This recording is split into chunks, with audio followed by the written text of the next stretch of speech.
Alrighty, well, welcome again, and we're gonna let our speakers introduce themselves, and we'll start with Edith. You want to go first? Yeah. So, hi, everyone. Thank you for coming. I'm Edith. I'm originally from Southeast Los Angeles, specifically from Belle Carre, California, if anyone knows where that is. I went to undergrad at Middlebury College in Middlebury, Vermont. I took 3 gap years, and now I'm at UCSD School of Medicine.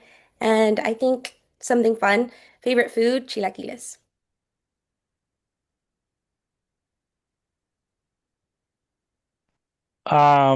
Taylor. Hi, my name's Taylor. I grew up in Los Angeles. I went to community college at Santa Rosa Junior College, and then I transferred to UC San Diego and I studied physics. And something fun about me is I like to crochet. Very cool. Carolina. Hi everyone, my name's Carolina. I'm from San Diego, specifically North County. I went to UCSD for undergrad and now I'm here for my medical school journey. I took 2 gap years, and something fun about me is that I like to meditate and read. Very cool. Christopher. Hi, good morning, everybody. My name is Christopher. I'm from Sacramento, California. I did my undergrad at Columbia through the Questbridge Scholarship, and then I took 1 gap year afterwards. I'm here now at UC San Diego School of Medicine, and something fun about me is that I really like to bake. Ooh, that's hard. I like to cook, but baking, terrible. I never get the ingredients right. And then Andrea. Hey everyone, my name is Andrea. I grew up in Lebanon and then immigrated to the States. I went to Grossmont and Cuyamaca community colleges, and then I transferred to UCSD. My undergrad degree was in psychology, and then I'm at UCSD School of Medicine. Something fun about me is I like to go rock climbing. Do you know Leo? I think he's a fourth year now. He's a big rock climber. I think he competes. Anyways. And then Adrian. Hi everyone. Sorry for being a little late. My name's Adrian. I'm also a first year medical student here at UC San Diego. I grew up in the San Fernando Valley in Los Angeles, in Silmar.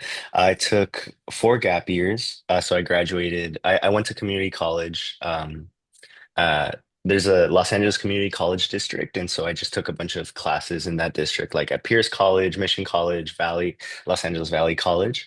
And then I transferred to UCLA. I got my bachelor's in psychology as well. I graduated in 2021.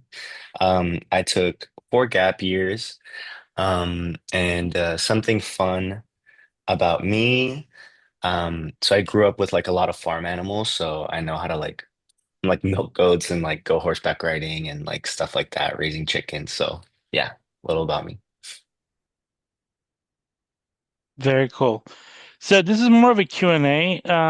So you guys, the attendees, you could put your questions in the Q&A and we'll go through them. And if there are no questions, we'll just let our speakers go because we don't really have anything prepared. So this is kind of your time to ask any questions you want, and you could ask it either anonymously or with your name. And yeah, and so the first question I'm going to start off with is um, what do you think was the most important part of this journey through your undergrad?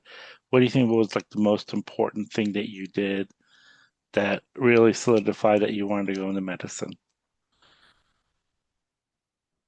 And I'm not going to pick, so you guys could choose whoever wants to go. So I don't have like any order. So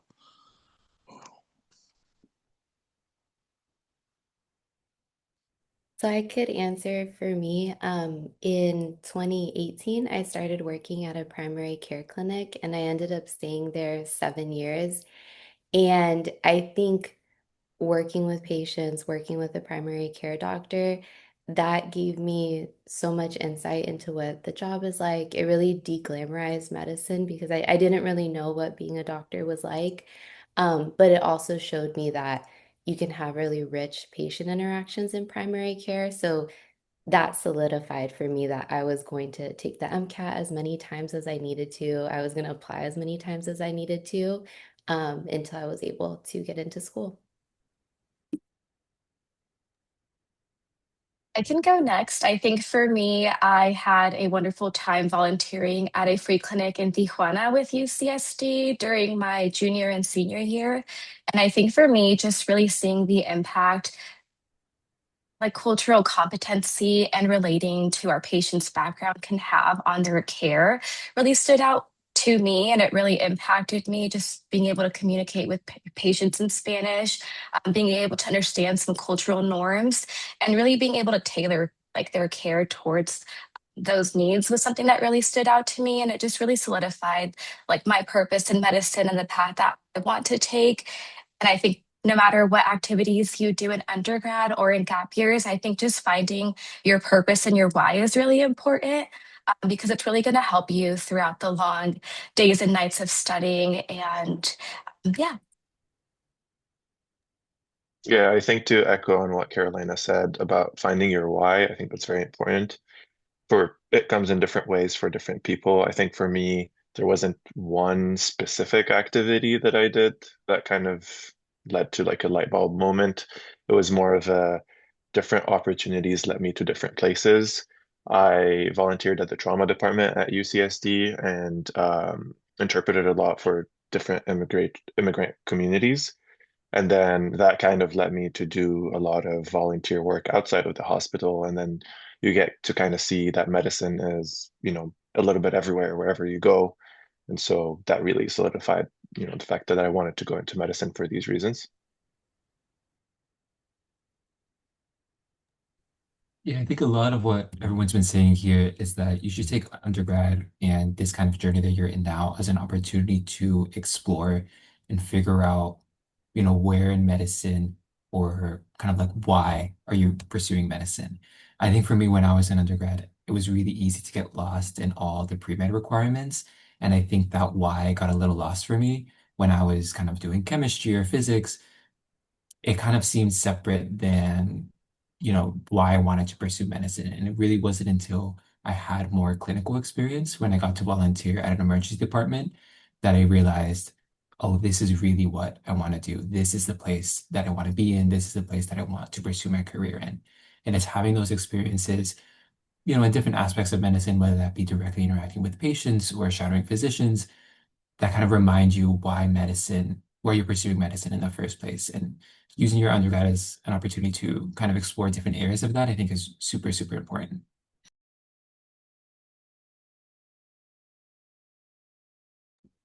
I wanted to just like echo what all of my peers have said. I think finding your why is very important to keep you going because pre-med is really hard. It's a very difficult journey. If you're taking gap years, it's difficult, and studying for the MCAT is difficult. And so knowing your purpose like really keeps all of that difficulty in mind, but like it doesn't stop you and it just like keeps pushing you forward.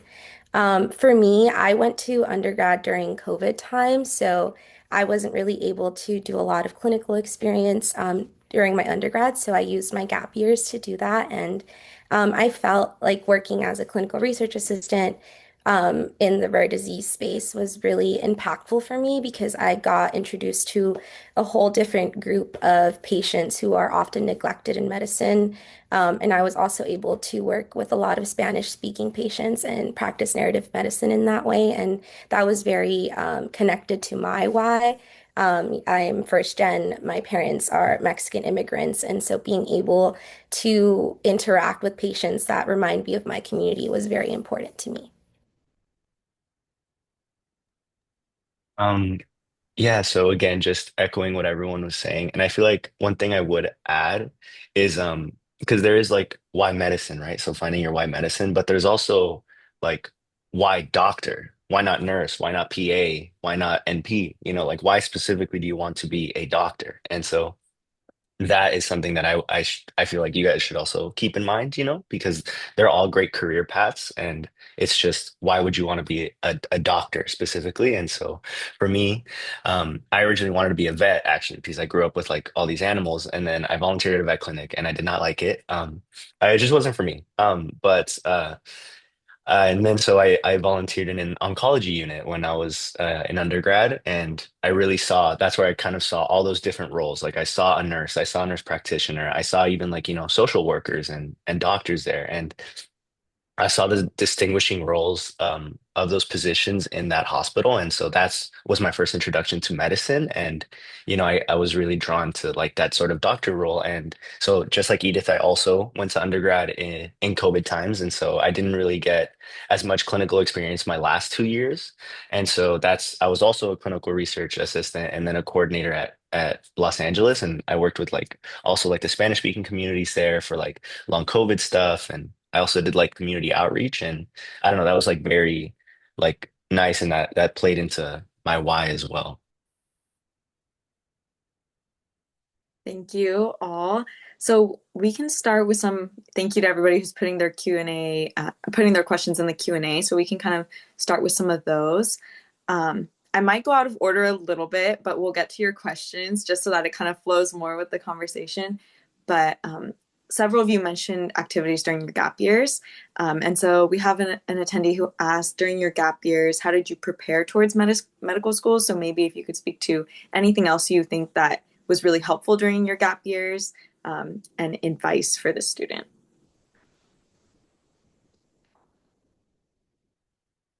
I can go. I feel like not the longest, but I feel like I have some of like maybe like longer gap years than other. I took four. And I really think that that's something that we get asked like a lot, and it's something that a lot of people are scared of, like, ooh, like a gap year, oh, 2 gap years, like it's something they kind of want to avoid if they can.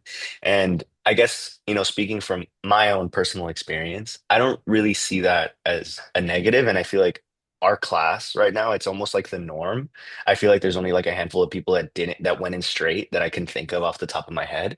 Um, so I don't really think it's something that you should necessarily fear. And as long as you do something with those gap years, what it like you're studying for your MCAT, of course, but also like you can show that you were somewhere longitudinally for a long period of time. You created meaningful interactions with like physicians, with like patient populations, and like you gain meaningful clinical experience. So again, when I first started my gap years, I was a community outreach worker. So I literally, it was like right in the middle of the pandemic, the San Fernando Valley, like Latino and Hispanic speaking communities were like historically being not receiving their vaccines. They had low vaccination rates, high hospitalization rates, because of the distrust that they had, rightfully so, with like the medical system and with like a new vaccine. So I was kind of like a community outreach worker. I was like educating these families and running these vaccine clinics and just like answering all of these questions and like making all these videos and just trying to like educate them on what a vaccine really is.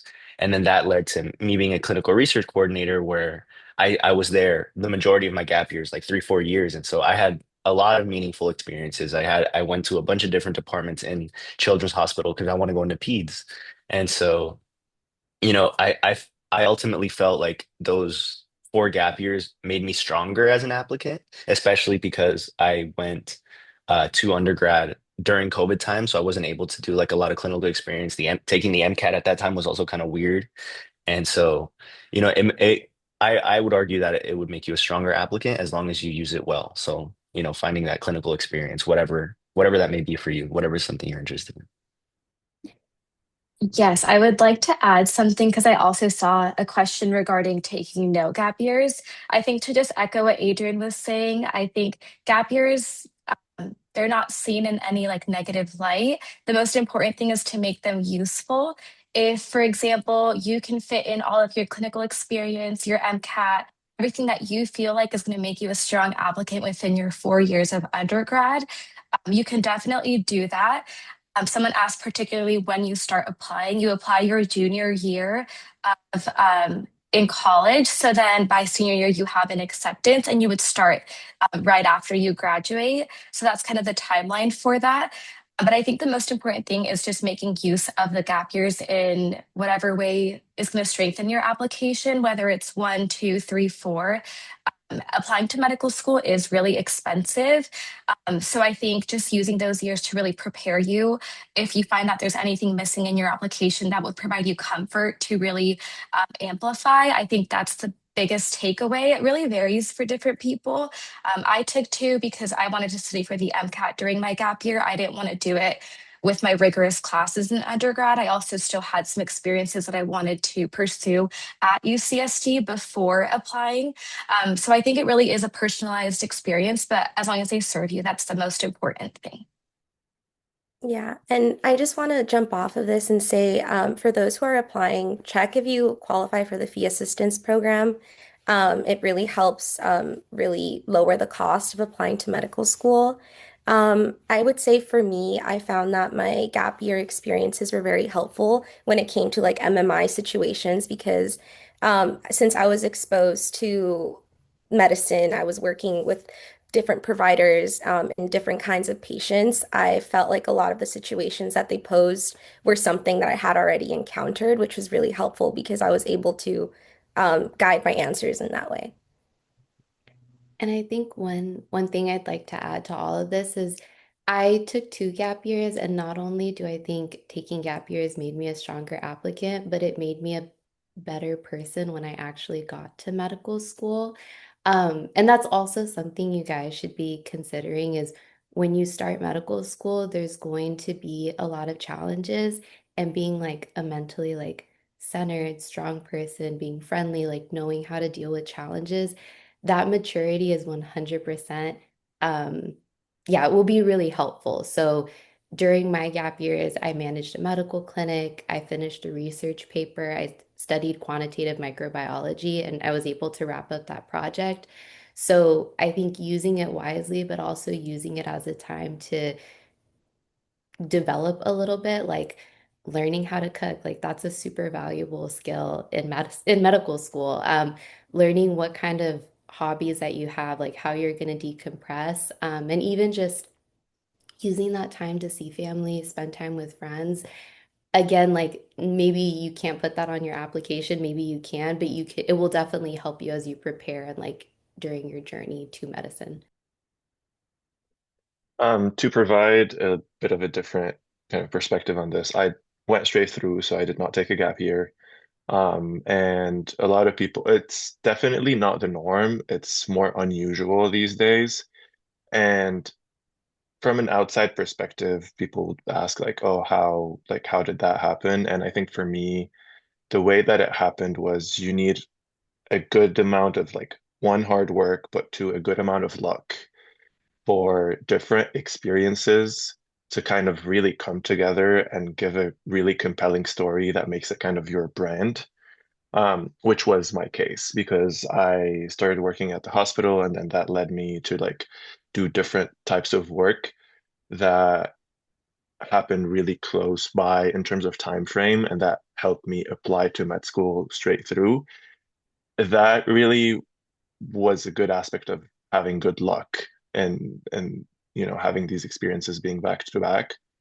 Also being part of really good programs that help you get those experiences. So I was part of the California Medicine Scholars Program with the School of Medicine here. So that's a program that you sign up for when you're in community college, pairs you up with a medical student mentor and gives you all sorts of experiences that kind of expose you to medicine and what a career medicine looks like. So I think in that sense, I was definitely a lot more equipped to know what med school looks like and how to get there. So not everyone has those experiences, and that takes a bit of luck too. And I don't know if you want to, since we're on that topic, we had someone ask if, like, when should you start building your experience if you do want to apply without a gap year? So I don't know if you have any specific advice on that front. I started really my first semester of community college, and that's, all of the experiences that I applied to going into med school were really longitudinal experiences. So I've had like 2, 3, 4 years sometimes of like relationships with those experiences. And so all of my letter writers for med school were people that I've known from, my first semester. So it that's really important. And then you don't really want to apply into things where you haven't experienced this like 2 months, because it doesn't really show that you've been there long enough to learn something. And really, the the thing about med school is what have you learned, not what have you done, because there's going to be a lot of people who are CNAs or EMTs or research assistants, right? The difference is how can you reflect on these things and what have you learned that's going to make you a better physician. And so sometimes it's a 6 month experience and you can reflect tremendously on it. And then sometimes it's, a 3 year, 4 year experience. So it varies, but yeah, for me, I definitely started when I was in community college and I kind of kept those longitudinal experiences throughout transferring to UCSD. Thank you. Okay, thank you for your answers. But someone is asking how much, why did you specifically use apply to UCSD? Like, what has UCSD that basically catch your eye?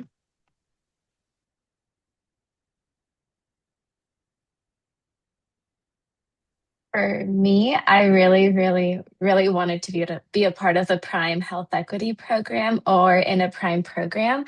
I think everyone's why is different, but for me, I'm from San Diego. My family is only 30 minutes away, and for me, family is a really core value.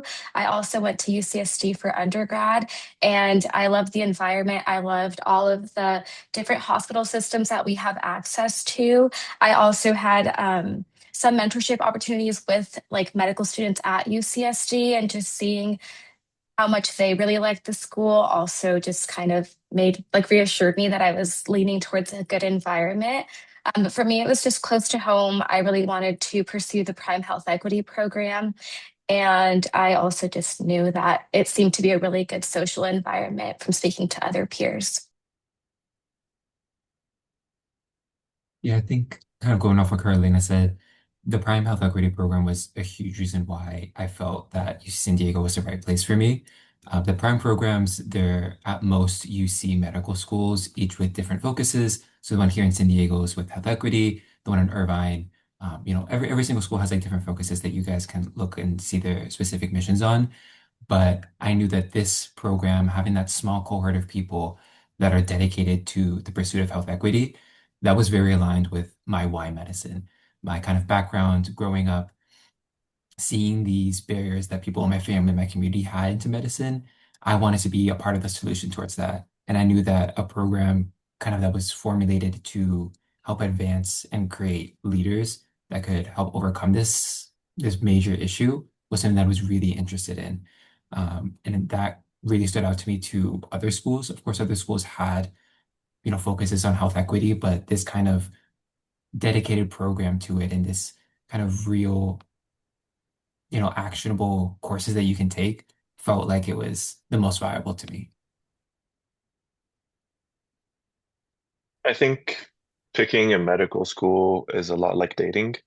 It's really what are you about and what's the other person about, and then are you compatible, right? Because there's a lot of good schools out there, and then you're going to be a great applicant, but where can you do the most impact and where can you learn the most? And for me, that was UCSD definitely because so Prime Health Equity and the faculty is just amazing here. Our anatomy program is based on compassion, which makes such a big difference. And for me, also being able to stay with, California Medicine Scholars Program and continue the work that I've done throughout the years and see, community college students transfer to 4 years and then get into med school. That was a big plus for me. So I definitely wanted to stay here.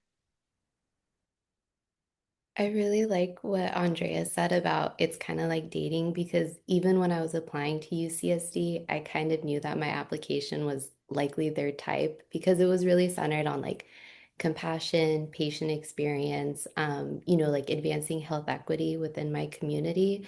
So I think that that's a really good point because when you're building your medical school application, you are kind of curating a brand for yourself, or at least yeah, there's going to be ways that the readers are going to perceive your application. And for UCSD, their curriculum centered on compassion, the health equity program was a huge draw for me. And also, like being in San Diego, I worked with the Latino community in Northern California, and I knew I wanted to continue working with immigrants within the Latino community. And San Diego's a great place to do it given its proximity to the border.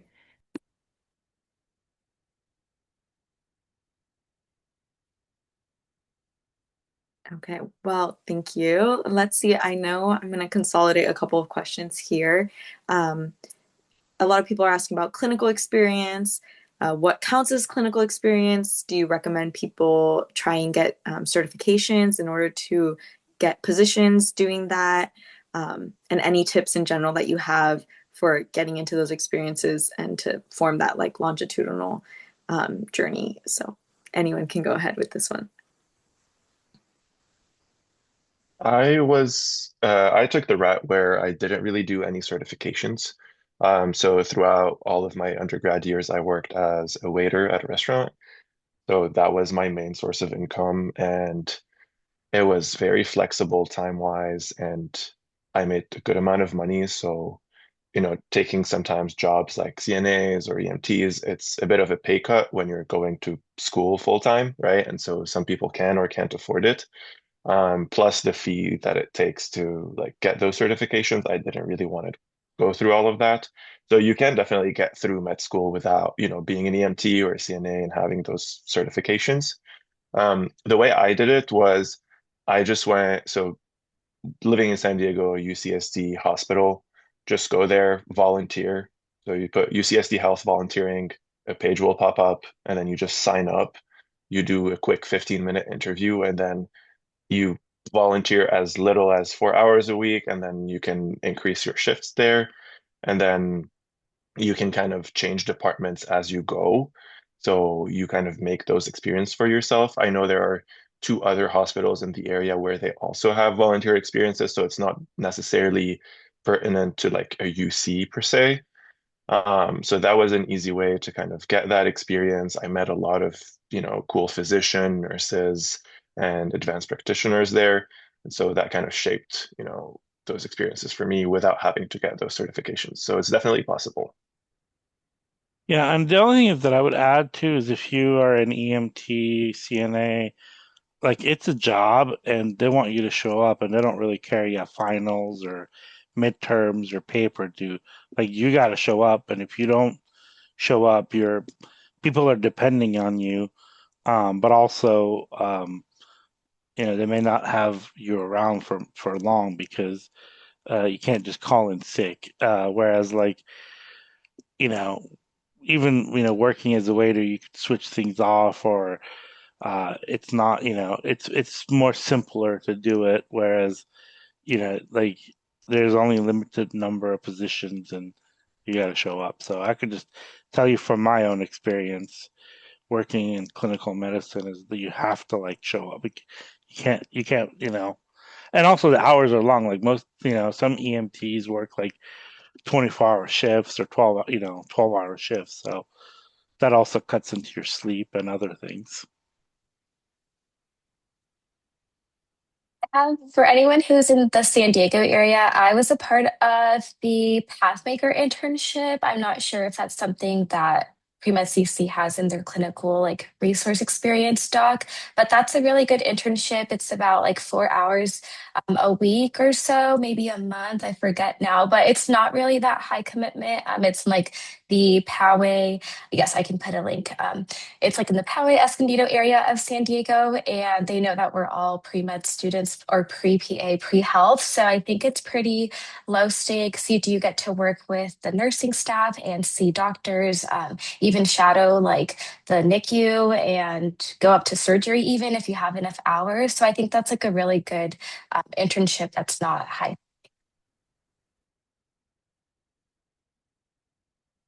So I applied to medical school with almost close to like 10,000 clinical hours. So you definitely don't need that. I have that because I had to work to support my education, but it definitely is possible. And I think clinical experience was kind of the gem of my application. And the way I also didn't get any certifications, but I would maybe like for people who are interested in having like a great depth of clinical experience is maybe trying to work with like a private practice doctor because there was a lot less red tape. I was able to move and work many different positions. Again, because my academic experience was longer because I had to delay applying to medical school due to finances.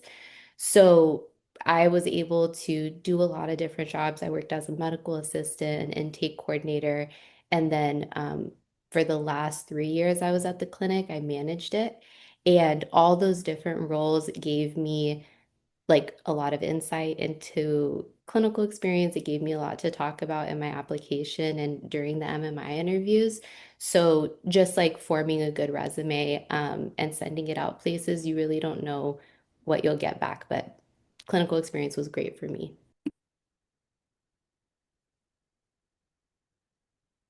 Did anyone else have anything to add, or we're good on clinical experience?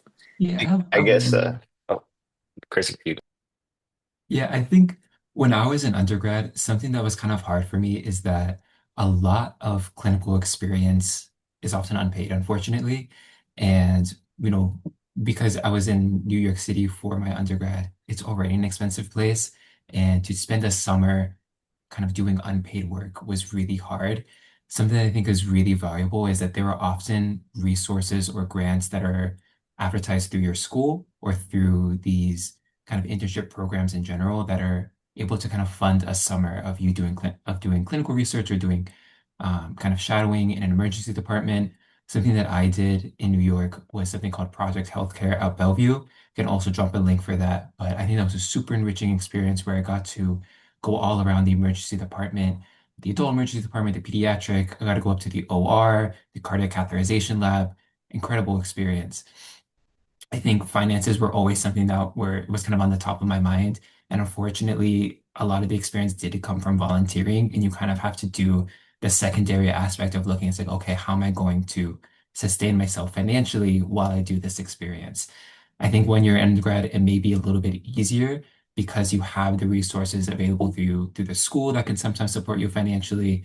But when it comes to kind of post-grad and looking at what you're doing through your gap years, that's when finding an actual job becomes more available, where you can, I know a lot of people did, sorry, I'm blanking on the name right now. They did scribing through, I think it's called Scribe America, which is, really valuable in, having an actual job that you can sustain yourself with while also getting that clinical experience. But above all, I think if one thing I could recommend, look through your college's or university's website. They often have like a list compiled of local like volunteer opportunities or grants that are available. And just take time to like kind of review those deadlines and see if anything really sticks out to you, because I think those are some of the most valuable resources you can get.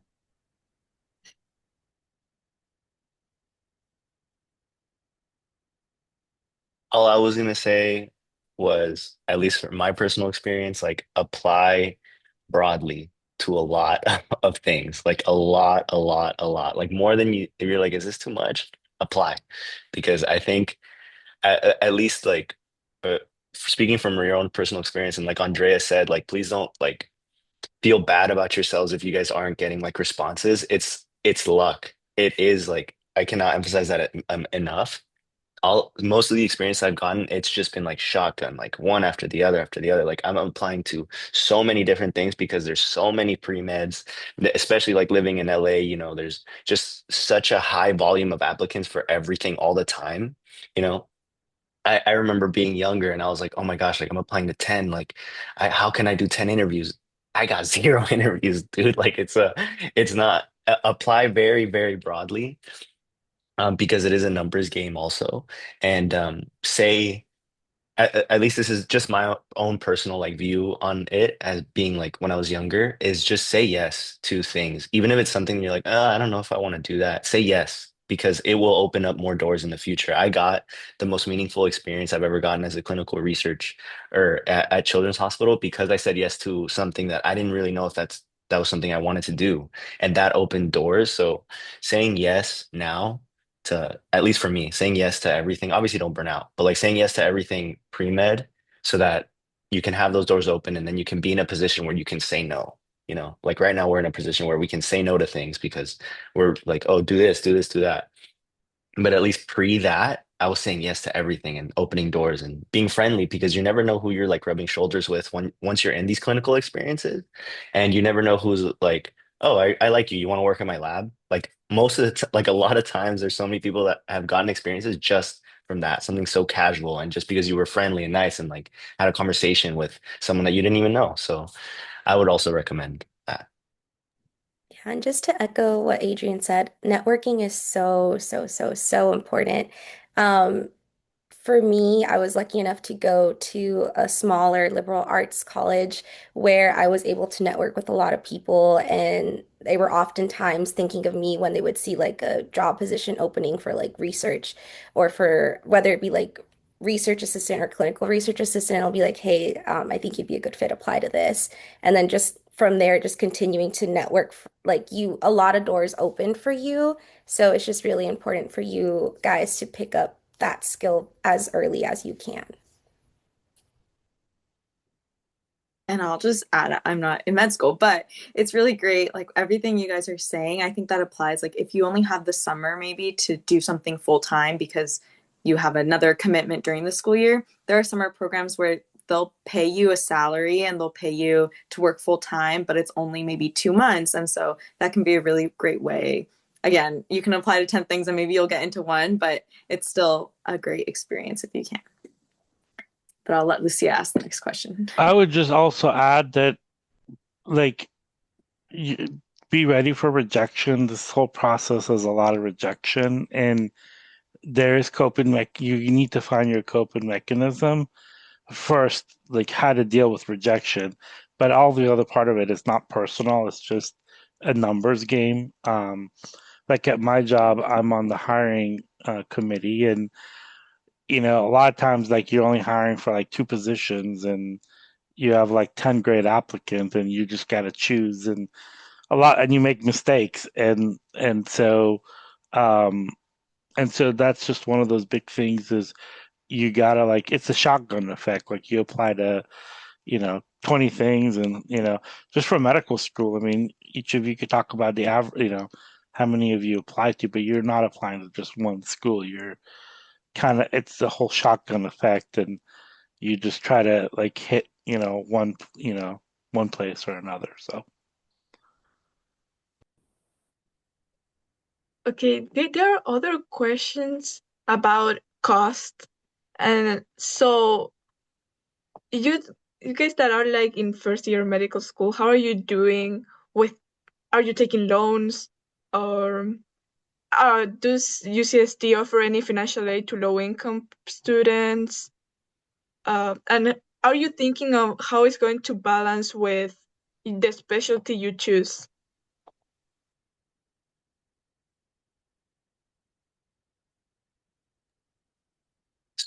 So, the Prime HQ, we're all part of Prime Health Equity. And so the Prime Health Equity program does give a scholarship. It doesn't fund your whole years of medical school, but it definitely does help. UCSD also does provide financial aid for low income families, but loans is just um, something that you're gonna have to get comfortable with at some point or another. Obviously, I know people that are on full rides and stuff, but I can only maybe count them on one hand, two hands, and that isn't really something that they were just that was just something that was offered to them at the application because of their whatever MCAT or their GPA or something. So it wasn't something that they applied, it's just something that they got automatically. So loans is something that unfortunately you're gonna have to be comfortable with. Um, and as for it, you're thinking about it in terms of specialty. I think we literally, all of us, we went to like a scholarship dinner the other day, and I don't think she was joking. One of the speakers, she was a doctor. She's like, she was like in her 50s, in her 40s, and she's like, I just paid off my loans 2 years ago. Like it's something that is just going to be a norm, and I don't necessarily think it should factor me personally, I don't think it should factor too much into the specialty that you choose because at the end of the day, that loan is going to be paid off one day and you're going to be in a specialty where you're like, oh, dang, didn't actually want to do this, but I did it because just to pay off a loan, at the end of the day, it has to be what fulfills you again, your why in medicine. What, okay, a doctor, what kind of doctor? I don't really think I would factor that too much into it. But yeah, there's definitely help, and if you don't get a scholarship at UCSD, you can speak to the financial aid office at your school, and they can give you a list of scholarships that are offered by like other institutions and organizations, and they can kind of help you out. I can also add, at least at UCSD, when you apply, you're going to receive some sort of scholarship or financial aid package, which may include scholarships, it may not. I know they do offer a scholarship for, I think, lower resource individuals. Um, and then they also will offer scholarships based off of just different sources of funding that they have. And it's available at the UCSD website. For those scholarships, you're selected for them. You don't need to apply. So, whatever primary application that you submitted, UCSD will then, when they're proposing kind of like their scholarship package or financial aid package to you, they'll give you certain scholarships. And there's nothing that you need to do for them. You're just going to be selected for them. And it is, I feel like, based off of your primary application. So I think definitely give your primary your all, because there may be other schools who kind of follow the same format where you're not applying to them directly. They have a whole list and they're going to select you as you best fit that donor's maybe like theme or what they're really looking for in an applicant. It does vary school by school, but I think that loans, as Adrian mentioned, are something that it's part of funding med school. It's an investment in your future self. And I think in terms of specialty, it's something that you're going to be working in every single day. And I think what's most important, at least for me, is showing up as a physician who's happy in my specialty, who's really taking care of my patients. And I know it's an investment. I think all higher education at one point is an investment, whether it's time or money. You're going to invest in your future self. So I would say, as much as we can, like, I personally tried to not let it hold me back. I knew that it was going to pay off, and this is something that I want to pursue, and I'm going to figure it out. Yeah. Yeah. The way I'm thinking about it is just that those loans are just a number and they're going to be dealt with over time. I would say like UCSD, I think offers pretty generous financial aid packages to their students. I think we have a pretty low average amount of debt that this UCSD students graduate with compared to the rest of the medical schools in the United States. So that was something that I really appreciated from UCSD.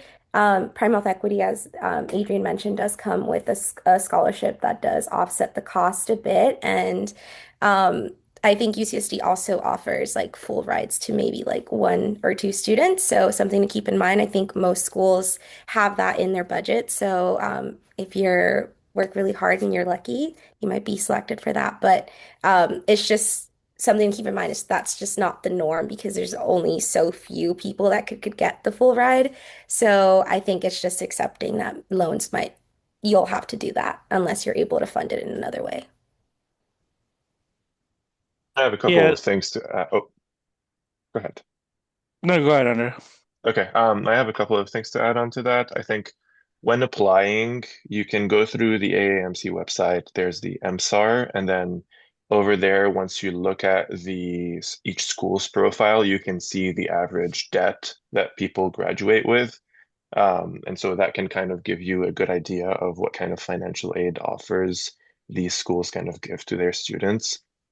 UCSD does give low income students a different type of loans to like decrease how much interest you have to pay.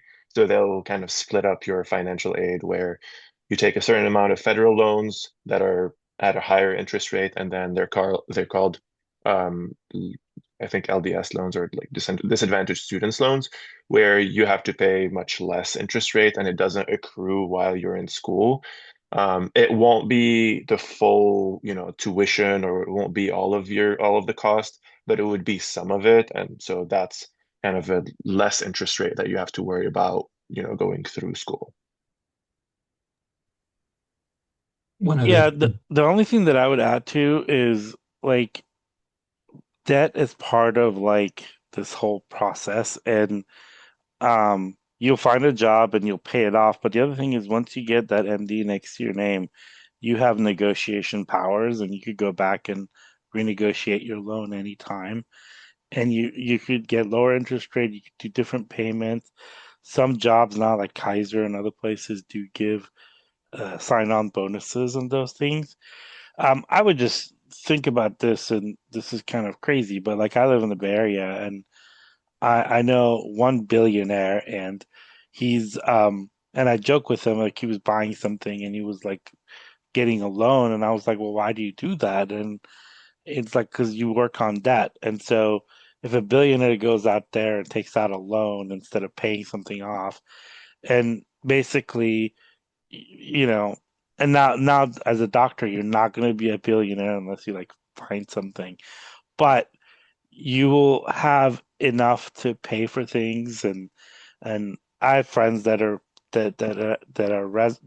finished their residency, and the first thing they did is they went and bought a really nice car. Some of them bought houses. So you're going to be able to do all those things. You're not going to be, you're not going to be able to live like a tech billionaire unless, you could start a tech company or something. But um, that's like the last thing you want to worry about because it's going to take care of itself. And this country functions on debt. So, and I think if you're poor, if you grew up in the first gen or from, family that was incomely challenged, it's a big fear.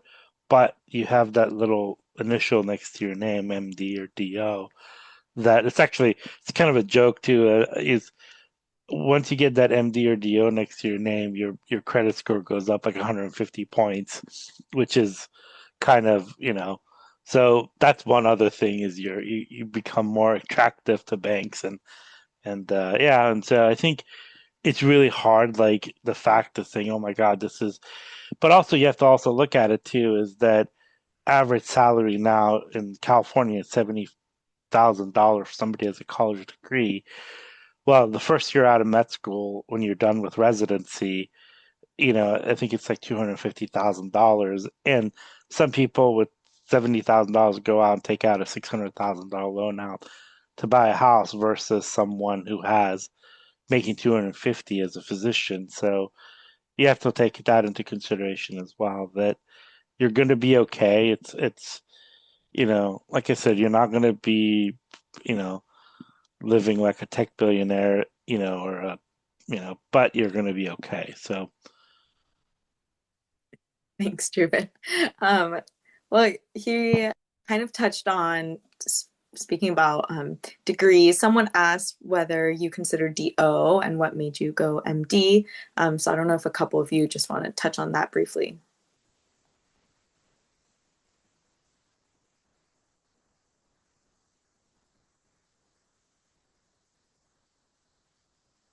I can start us off. For me, I think I originally was going to apply to both, but I didn't qualify for the DO waiver. And so I looked at my application. I said, I think that although if you look across the like metrics, MD schools have a higher average like MCAT and GPA. I said I feel like I'm right there with some of the schools. I have the power. I believe in like the power of my journey and the application that I'm going to put forward. Like I'm just going to go all for the MD schools. I do like the DO philosophy. I just wasn't able to get the fee waiver. I also knew I wanted to go to UCSD. I was there for undergrad. I knew I wanted to stay close to home.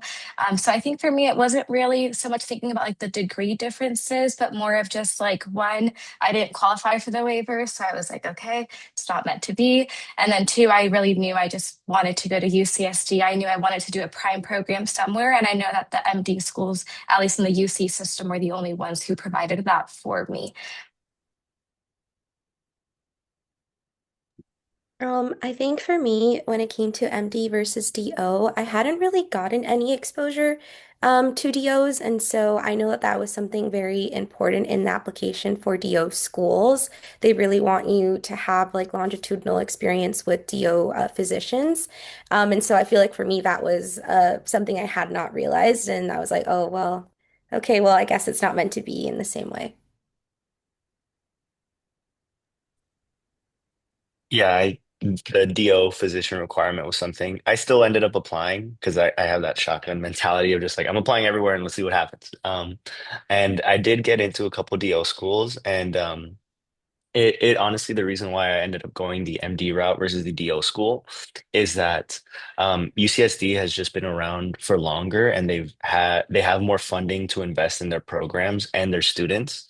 And so DO schools that have been that the DO school I got into was a school up north in Fresno, California Health Sciences University or something, I think. And it was just also significantly more expensive to go to that DO school, and they just didn't have the sufficient resources that UCSD had. There are schools that definitely do that have been around for way longer. I just didn't get into those schools, so that's why I went with UCSD.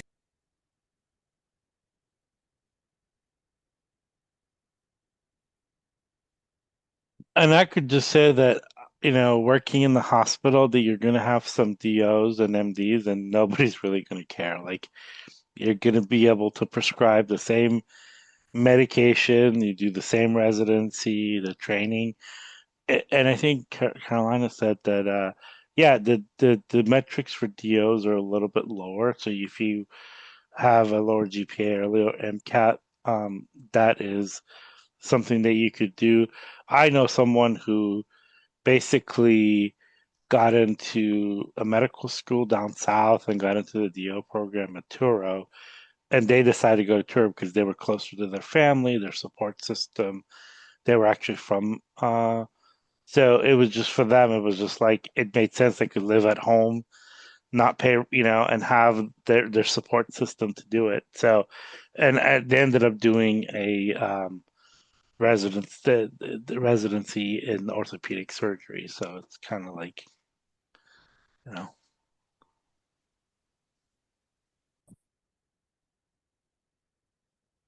Okay, there are also other questions that ask, once you are accepted into medical school, what did you did during that period? And now currently in first year of medical school. Celebrate and relax. Yeah, scream, dance, travel, Don't take. study beforehand. It's not going to make a difference. It's not going to change anything. That's going to be your only free time you're going to have for a long, long time. So Yeah. uh, go have fun, enjoy your family, your friends, travel if you can. Forget about it. Dance. Yeah. Do not study beforehand. Enjoy It won't your help. freedom before Yeah. school starts. Enjoy your freedom. I think for me, I also participated in UCSD's CTBS program. Just to like, I had taken 3 gap years, so I just wanted to get back into the rhythm of what studying looks like. So I did that, but it wasn't like an 8 to 5 type of thing. It was like very flexible, so I was still able to have fun and participate in that program, but it's not mandatory, it's completely optional. So, CTBS is like a summer course that UCSD puts on where you take some of like the core blocks that we take. So we did like cardiology, neurology, nephrology, and a few others. It's kind of condensed into like a 6 to 8 week kind of like crash summer course, but it is optional. It's low stakes. It's not graded. It's more like if you just want exposure to the content that you'll be seeing and kind of like the amount that you'll be getting. I think that was really insightful. I think if I could recommend anything, it would be really just finding like building a good routine in terms of like if you prefer to wake up early and sleep early, like start solidifying that, like recipes that you want to have down so you're not like struggling to make a meal and then it turns out terrible and then you have nothing to eat because you don't know how to cook. I think it's really more of those like life skills, like what hobbies do you want to like implement? Because I think being in med school, like your time is really limited. So having those habits where it's already formed, it's not something that you have to actively think about, like, oh, like how am I gonna like do this for myself? But rather you have a routine that works for you and that is like really well balanced with like good sleep, some exercise, a good diet. I think if I could say anything, just like practicing that would be something to just keep you, I think, just mentally, physically, and emotionally well. But I definitely would say like no studying. It's not needed at all. Just more like life skills.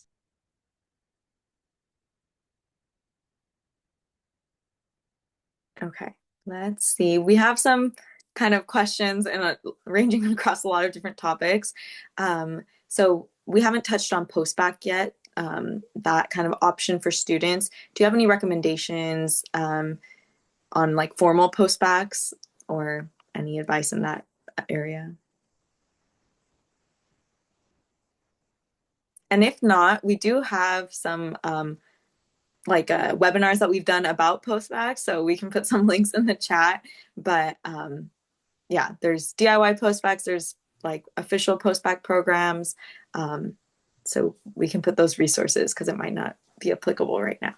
Yeah, I don't know if I didn't do a postbac personally, but I mean, if the question's about like maybe like recovering from a low GPA, I struggled in community college because I was working like 40-hour work weeks because I supported myself my entire education. But I will say like if it's concerned about getting into medical school with like a lower cumulative GPA, when I transferred to UCSD, my grades were interestingly like a lot stronger than at community college and in a more like rigorous degree. So that definitely factored in. So like if your cumulative is a little bit lower, but maybe like your final coursework is strong, that is something that shouldn't limit you from applying. And I was able to explain it in my primary application, like you're seeing this difference here because this was the context. That's what's great about the application. Yeah, I think not necessarily post-bac related advice, but if you're early on in your academic journey, I say that to a lot of students in California Medicine Scholars Program who are usually, in community college. Your classes come first, right? It is much better to take gap years to get more experiences while having strong academic standing versus trying to do a million things while you're a pre-med because you're looking around you and seeing all these people doing different things. And then your grades suffer, and then you take gap years where you have to pay for classes, and then it just gets worse and worse, right? So if you are struggling with your classes, you're gonna, experience that the same way in med school. When we start, they also tell us your classes come first, right? So make sure you're strong academically and then kind of titrate up all your experiences and see how much you can tolerate, right? So if you're earlier on, think about that and have really strong study like techniques because you will take those with you to med school. The only thing I'll add is if you're in a position right now where you're trying to think like, oh my gosh, do I need a post back right now? Is this something that will strengthen me? The only I was in a similar position of like considering a post back and I ultimately didn't do it because just looking back on your GPA or your MCAT or if you're thinking about retaking the MCAT because it's kind of like a similar thing, um, just look back and think, did you actually, as like corny and simple as it sounds, I was like, did I actually do my best? Like, did I actually try as hard as I could? And this is the grade that I got. Because if the answer is no, for whatever reason, not a bad thing, but if the answer is no, then I would do a postback. But if the answer was, I really gave it my all, like I really did everything I possibly could, d- and you do a postback and you do the same thing and you get the same GPA, it didn't really help you, So it's just something to consider. That's a personal choice, and just really just sit with yourself and be like, was that actually my best, or did I actually get distracted? Did I go out too much with my friends, or whatever the case was? Maybe personal family issues. So, yeah, that's just something. I think that's the biggest question I would ask. You guys should ask yourselves if you're considering a postback. Just wanted to add one more thing while we're on the topic of like GPAs and kind of like scores. I think scores are something that, how I see them, they open doors, but they don't make or break your application per se. So I think if you have a low GPA and you're like, I've heard postbacks are also pretty expensive. And I think like if you want to really study full time, you want to give it your all, you're trying to recover, it kind of may seem impossible to say, like, how am I supposed to get thousands of dollars to pay for this while also now I have to do well and support myself during it. So I think if there's anything I can recommend, it's to, if you're starting off early and you're like, I'm barely in my first year, like protect your GPA. That's going to be the most important thing. It will open doors. You can get clinical experience, research, shadowing, all of that later down the road, especially in like your first quarter, first semester, first year, while you're still trying to find your study habits and using that extra time to go to like office hours, to do tutoring if you're struggling with a certain subject. It's really important because it will open the doors to certain schools. You'll be better aligned with the metrics, which schools do have different like points of like this is what they think is like a good average GPA, a good MCAT score. So I think it only helps you, but I think it's also not everything. Your story does matter, and I think finding a sweet balance of those two will definitely help. And I'm happy to give like personal opinions if anyone has any like metric that they're like aiming for. I'm happy to share my opinion as well.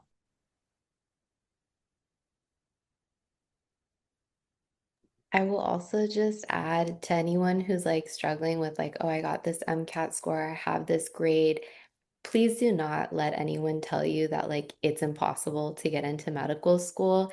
Because I've actually been told that by many people who like didn't know me, who like heard about a grade I got or heard about like maybe a score that wasn't up to what they perceived was great. But really like protect your peace during this process. I knew that I had something extremely special in my application that like was so much more than like a grade I got in quantum mechanics or that I had to take the MCAT a couple of times. So don't listen to anyone who tells you that it's impossible, because you might have to work a little bit harder and do something different to supplement that part of your application, but it's definitely not impossible.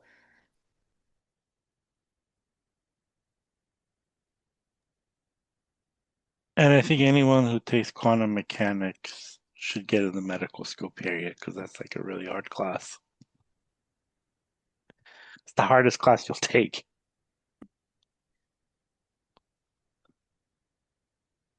Go ahead, Lucia. Yeah. There is another question about if did you get any mentors or how do you seek for mentorship opportunities specifically? Yeah, I am here where I am today because of the mentors I found along the way. Um, it sometimes things just happen randomly. For me, I remember I was in my intro to psychology course and I wrote a paper about implicit bias in medicine.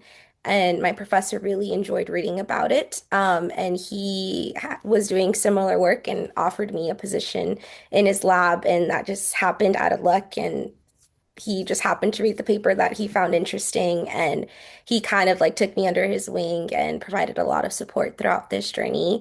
And usually, like if you're, for me, when I did my gap years, I worked as a clinical research assistant, so I had PIs along the way who were really supportive of my journey and offered advice because they went through the process, even though it was a couple of years ago, but they were all really, really helpful. And I think for me, it's just shoot your shot, send an email.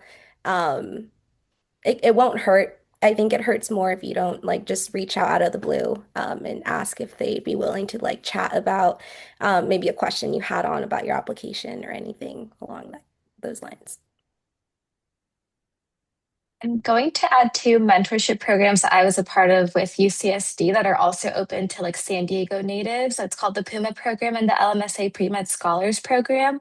I found them through orgs. So I would say if your school, whether like at your community college, at your 4 year, go through and see if they have any structured mentorship programs and definitely apply to those.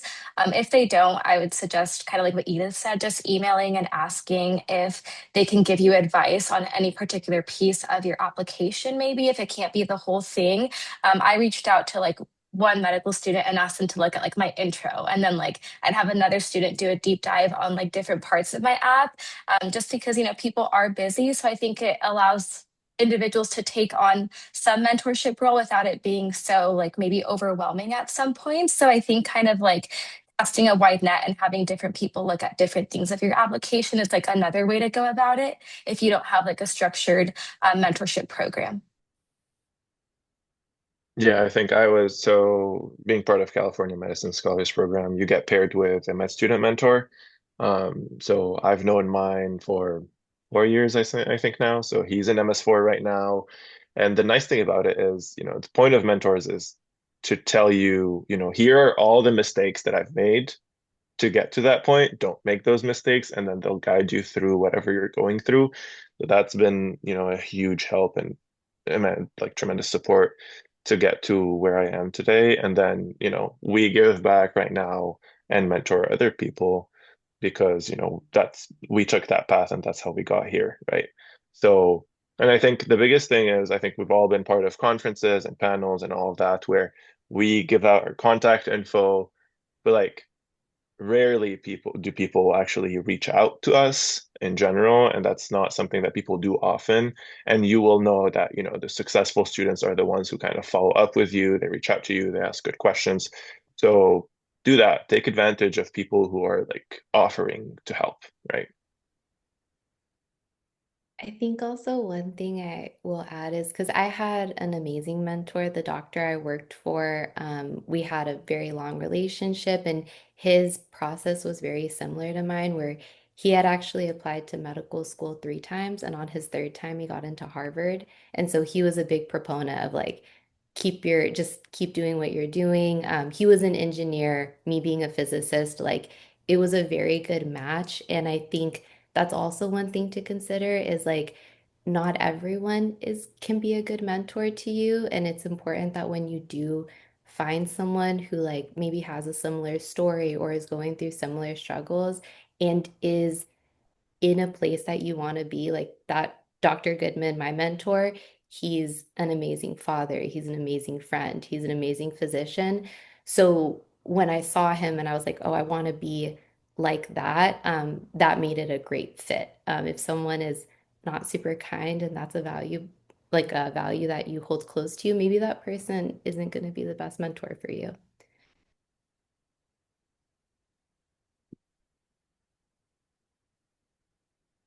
Okay, we can moving on to another question about your MS1 experience so far and time management, especially as prime students. How has that been? What are the extra kind of components that might impact more than what a normal or another UCSD med student who's not in prime might have?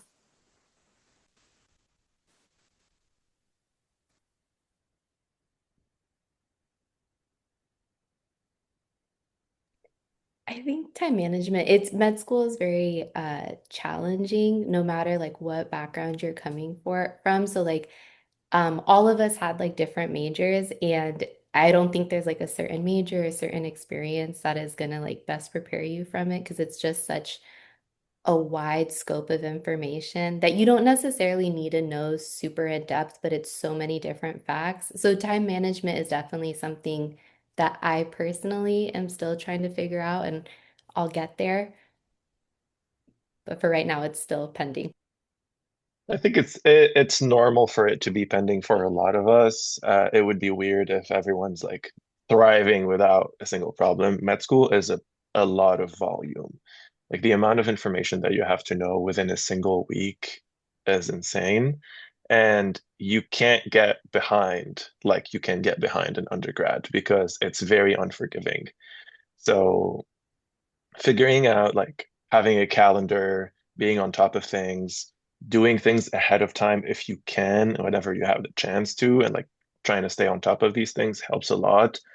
But also like slotting in time for like taking care of yourself because no one is going to take care of you in med school. No one has the time. So if you're not going to take the time out of your schedule to like go to the gym, go have a coffee, walk on the beach, or whatever it is, you can't, achieve all the, 900 slides that you have for a single midterm, right?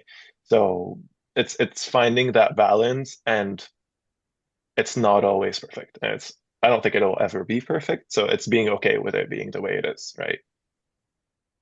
Um, Med school comes with sacrifices and whatever that may look like for you. And so time management is a skill that you're going to learn along the way, is what I've been told from upperclassmen. So I hope that clicks for me sometime soon because I think I'm still trying to figure it out. But it's just keeping in mind that you will sometimes have to sacrifice some things, especially when you have like a big exam coming up. And also balancing your activities as well and making sure that you're doing things that fill your cup and whatever that may look like, because it's so easy to burn out with the amount of material that you have to learn. So yeah, as Andrea said, take time to take care of yourself. I think that med school is a little bit like trial by fire, especially in the first like few months that you're in it. It's really like you hear all about it, but not until you experience it that you realize the kind of severity of it. Um, but that being said, you get better as time goes on. As it feels a little bit overwhelming at first, but you're able to move through it. You get better at studying, you build better habits, and you're surrounded by people who also want to help you. Once you're in med school, there's so many people who want to see you succeed, and there are so many resources available for you to help you succeed. I think you can make, the best use of all these resources and the people around you to get through it, even if it is a little bit difficult. But as people were saying, it is so important to also make sure you're taking care of yourself because you can't lose yourself, in trying to master everything all at once and trying to get perfect scores on everything because it's just not realistic. And it was I think it's a mindset shift, at least from undergrad, where you're really kind of comparing yourself to others all the time. It's like, oh, I need to, be getting A's on everything. I need to make sure that I'm at the top of my class. If you continue with that mindset in medical school, you are going to burn yourself out so, so quickly. And you need to be comfortable with the fact that you need to do things on your own terms, still do well in your classes and put in your best effort, but know how to prioritize things. And I think the kind of experience you kind of get in your gap years perhaps helps you realize what things in your life are important and are non-negotiables that you want to maintain while you're in medical school. Can I ask you one question? What's your GPA in med school? It's all pass fail. There's no Thank you. GPA in med school, which is Well, in I Thank think this is God. becoming much more of a norm across the board in all med schools. All of your classes are pass fail, like 70% or above, you pass. Like once you apply to residency or beyond, no one sees the percentage. No, a lot of schools also just like a UCSD, they don't rank you. So it doesn't matter if you're getting a 70% or a 99%, you get that P on your transcript and that's it. So there's no reason to be stressing yourself out like, oh, I didn't get, this one specific enzyme, the name right. You do, you work on your own pace, you work as best as you can, and you get the outcome that, that comes with that. So it's definitely a mindset shift that I had to go through and kind of going from, oh, I need 90s on everything to passing is what I need to do. I think briefly echoing to what Christopher said, yeah, coming to medical schools, and I think this is something that I'd recommend people look into when they start applying to schools, is seeing their grading system. Like at UCSD, we have pass fail. So in your class, if you take a midterm final, a quiz, and you have 4 homework assignments, as long as all of that averages up to a 70, you pass the class. I think it is a transition, especially from many pre-meds. We come in with like high GPAs, high MCATs. We really want to be scoring. But the truth of the nature, I think, is that when schools give you this opportunity to learn as best as you can and put your best foot forward without the stress of being ranked and having a GPA, it really is important to take advantage of it. I think someone in the chat asked, like, how many hours do we study a week? Personally, for me, like right now, it is a lot of studying. But I think like as this quarter is coming to an end, I'm just thinking about how I can be more efficient and how I can really keep on to like my non-negotiables to really thrive winter quarter, because the transition is going to be, I think, tough, as all transitions are. But I think taking advantage of the scoring system that your med school provides is really important. I could only imagine being ranked and seeing my peers and potentially like just having a different environment. I think UCSD is really collaborative in that nature where like if we have a resource, we share it because we all want to get like that passing mark. And we're really in it together. But I think it is important, yeah, to look into that when you're applying to schools, because I definitely think it has shaped my experience to be less stressful, despite that the fact that it is stressful. But it definitely has helped like all of us a lot. And just small disclaimer, some med schools have a grading system that's like high pass, pass. Like that's a grade. Like that is not pass fail in my opinion. So just, consider that when you're selecting the schools that you're applying to.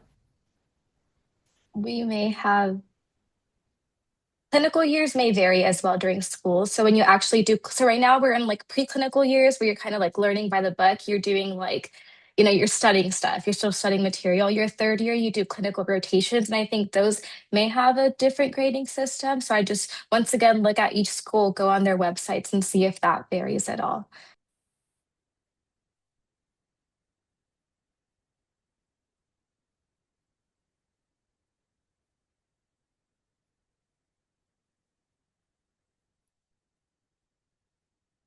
We can go ahead to the next question. Okay. We have another question about interviews. Thank you to everybody who's been also answering questions in the Q&A while also answering them live. But in terms of interviews, does anyone have any quick tips for like MMI interviews, what you should talk about?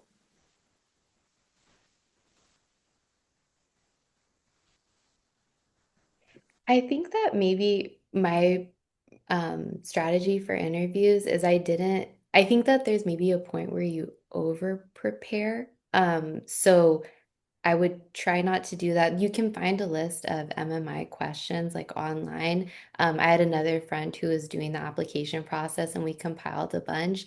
And then I think it's really just knowing like the tenets of medical ethics, like briefly, you don't have to go in depth, and then practicing those questions and practicing weaving in your experiences. Because when you answer the questions, yes, you're doing some deciphering of like, is this ethical? Is this not? Or what would I do? I think the best advice is you don't want to always like say like, oh, I would refer to someone else or give like a non-answer. You want to land somewhere, but the process you take, that's what makes the like your interviews stand out. Were you able to show like a reflection you had, weave in an experience you had? Um, and so I would practice, but not to the point where I guess it varies for people, but I only had 2 weeks to practice before my interview. Like I got the invite and then 2 weeks later was the interview. So that was a time frame that was sufficient for me. That was my experience. I think for me, what I did was once I submitted kind of all my secondaries, it's good to reflect on what kind of experiences you've had, right? So like clinical experiences, non-clinical experiences, all of these things. Um, because a lot of MMIs are like situational questions, and then a lot of other ones are like, tell me about a time where you faced, I don't know, conflict or adversity or whatever it is, right? Um, and that's the part of it where, you want to show, all the experiences and the things that you've learned from it, not just tell the story. Um, Oftentimes, the people who are interviewing you are people who don't know anything about your application. So you want to keep that in mind, give as much context as you can, because once they're like debriefing about your application, if what you said during your MMI kind of is concurrent with, your primary app and your secondary app, that shows that, you're it kind of that's your brand, right? So they'll remember you from your MMI and they'll also remember you from, reading your essays and your applications. So it's good to reflect on that. And as Taylor said, like weave in your whatever experiences you've had in a certain scenario. Just say, oh yeah, so when I was in this and this position, I faced a similar, situation and this is what I did, right? And so they'll appreciate that much better, much more than, like a generic answer because everyone is kind of answering the same questions. So ideally, you know what ethics are and you're kind of answering these questions. Um, as what the standard is, but then what makes the difference between you and other people is, your experiences. I will also say, this might sound kind of cheesy, but be yourself. Um, Interviewers will be able to see right through you if you're trying to be someone that you're not. So be yourself, and don't be afraid to like take some time to think. Like sometimes you could get stumped with a question. Like it's okay to take a couple of seconds to gather your thought instead of scrambling to find an answer. Um, I think those would be my advice for MMI. Oh, and make sure that if you do practice answering why medicine, why this school, because that is a question you will get on an MMI for whatever school, no matter what. It'll just be written in different ways. So be able to answer that in a very basically like elevator pitching your primary application in a couple of minutes. Don't, how I prepared, it's kind of what Andrea said, like the admission should be able to sum up your application into like, okay, this is what they're about. Your interview should reflect that. So just, reading over your personal statement again and just like knowing like, okay, this is why I want to go into medicine. And also like the, like the Hippocratic Oath, like do no harm, like whatever their situation they've given you, your core should be will not harm the patient. Like, well, whatever, if it's a situation that has to do with that, just like remember that Hippocratic Oath is like simple as that sounds. And also, uh, I think for me, how I prepared was I feel like I ramble because I'm a little bit awkward with like silence.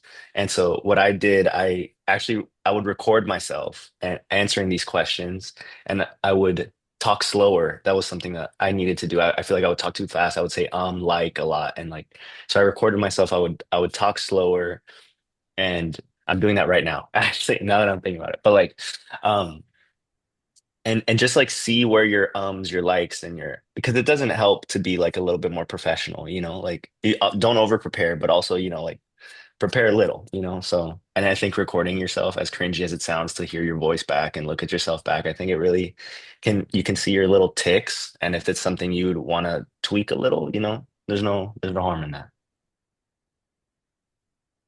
Yeah, I would just say that I was a rater for an MMI, and I could tell you that as somebody who was on the other end of it, you could pick up those little ticks and those things like it's hitting you in the face. And you could always tell somebody who was prepared and not prepared because you really can't prepare for it, but also if they're comfortable with themselves, like, my favorite quote is an unexamined life is not worth living. It's kind of like, did you think about these things? Because you would have people that would walk in and you would ask them, this question and they would read it and it looked like they were like hit with a, deer in a headlight. And then, because you're going to have to make some pretty tough decisions as a physician. And if you've never thought about them or read about them, and you could Google and find out, MMI questions, they're out there. And I even think there's like a website that lists them all. Like they compile them from everybody. Um, but at the end of it, like you gotta like be able to like prepare it and recording yourself, like take a speech or communication class. Because I took one and I thought, man, I'm like the best speaker in the world, and I'm like not shy, and I could get up there and actually like recorded myself and saw some of my speeches, and I was like, oh my God, I'm just horrible. Like, you know, I like all these like things, and so like doing those things and I don't say like go join a speech and debate club, but if that's something you like to do, that's like a really good experience. But at the end of it, like make sure like you practice it, like don't wing it. I also know like one person who was applying, they ended up applying to a bunch of jobs that they didn't want to take, but it was just a practice that they wanted to go through. So, you know, do what it, but preparing of it is really important. And I know like me mentor and some of the schools, I think UC Davis does it as well. They do some mock interview, mock MMIs, and we repost a lot of them on our social media. Like if you follow our Instagram, we repost a lot because people tag us all the time, and so we repost them. And I can't like tell you which one it is just because I'm not on the social media, but yeah. and I know that they do them all the time. So, and I think that's why like you tap into networks and those things is because you get informed. So, yeah. So we have a couple minutes left. We can wrap up with maybe the last question is about Prime, health equity. And if you guys want to speak to that specifically or any last words of wisdom to our attendees, yeah, you can kind of take this whatever way you want. I think for me, if you are interested in any of the Prime programs, apply. Um, Everyone here are my friends, and I don't think I could do med school without them. So I really love Prime Health Equity. And that's how I would end it. And you sucker them to show up on a Saturday morning to be on a panel. Firstly, just put my email in the chat, but I just wanted to say that the Prime program is really special. It's a combined MD master's program. It's about 14, 15 of us, and we're all just really passionate about health equity, mentorship, giving back to people who really want to pursue this path, but it hasn't always been easy. I put my email in there. Please feel free to reach out, especially because I have Christmas break coming up. So I will definitely be more available to help answer questions. Seek out for mentorship, look for mentors, and just don't give up. I think no matter what, keep on trying, work hard, protect your GPA, know the components of the medical school application, but also know yourself, your why, and what's going to get you through the rigors of becoming a physician. Just as a closing thought, I want to just make sure everyone here, each and every one of you, there's a place for you in medicine. I think it's really easy to be discouraged and to compare yourself to others and think you're not doing enough. Don't let it get to your head. I know it's really easy to kind of feel kind of down and feel like you're not going to be able to do it. You absolutely can. Each and every one of you has the ability and has the drive to do it. It's a hard process, but there are people who are out there rooting for you. We're all rooting for you. So just keep that in mind. One other quick plug I want to make is I was very fortunate enough to get a full ride to my undergrad institution through Questbridge. And now Questbridge has recently expanded to have a full ride scholarship to medical school, to specifically Tufts University. I could drop the link in the chat for that. It's kind of a different application process, but I think it is extraordinarily valuable for people who, are coming from disadvantaged backgrounds who have like finances as a concern. It's an amazing, amazing opportunity. So definitely check it out. Can you talk about QuestBridge a little bit? Because I don't think most people know what it is. Yeah, Questbridge is usually for like its main focus is helping individuals who are coming from low-income backgrounds get matched to four-year institutions, and they provide full ride scholarships to a handful of college partners. I think right now there's probably 30 or 40 undergrad institutions that they help match students to, and now they're expanding into graduate schools where there are kind of master's degrees, and now a medical school where if you apply through Questbridge, so kind of a separate application than the regular med school application, you could potentially get a full ride to this medical school, which is Tufts University. And I'll kind of throw it in there. We have another question of just if any of you who haven't said your last words yet want to give any insight into anything you would change in your journey as well, advice you would give yourself as a pre-med.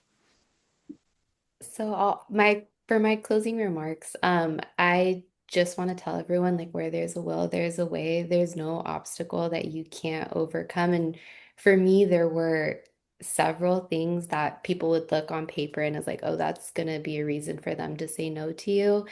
Finances, supporting myself through college, being a community college student and like not knowing if I would be successful at my transfer university, being a physics major and not knowing if that was going to be well received. Having all these like different experiences that maybe didn't align to like a cutter story. So I think just keep trying, never let anyone tell you that you're not going to be able to achieve a certain goal because of one part of your life or application. And then even though I had a very circuitous journey to medicine. I wouldn't change a single part of it. Yeah, I think it's never a straight line, so don't expect it to be. Um, I think as a pre-med, the biggest thing you want to do is show up because you're not expected to know everything. You're barely expected to know anything, but showing up, that means a lot to a lot of people. So definitely do that. Don't take no for an answer. There will be people who are gonna doubt you. Just set them aside on a corner someplace and then just keep going. So, and you'll make it. I can't say anything else that my colleagues have not said. Don't believe like those tropes that like Taylor was saying, like, oh, you can't do this. Oh, you did this. It's not gonna work out. Like, believe in yourself and you will don't just drown out the noise. Focus on you. Don't compare yourself to anybody. Focus on yourself. Judge yourself right now to the person you were like a year ago and stuff, as cheesy as that sounds, like, because you will get lost comparing, oh, but he did this and she did that, and just focus on yourself. See like that light at the end of the tunnel. It doesn't matter what roads and what windy roads you take to get there. And that's why, unfortunately, I don't think I would change anything either, because it brought me to my dream school. So be confident in the journey that you're in, no matter how long or short it is. According to the great philosopher Taylor Swift, haters are gonna hate.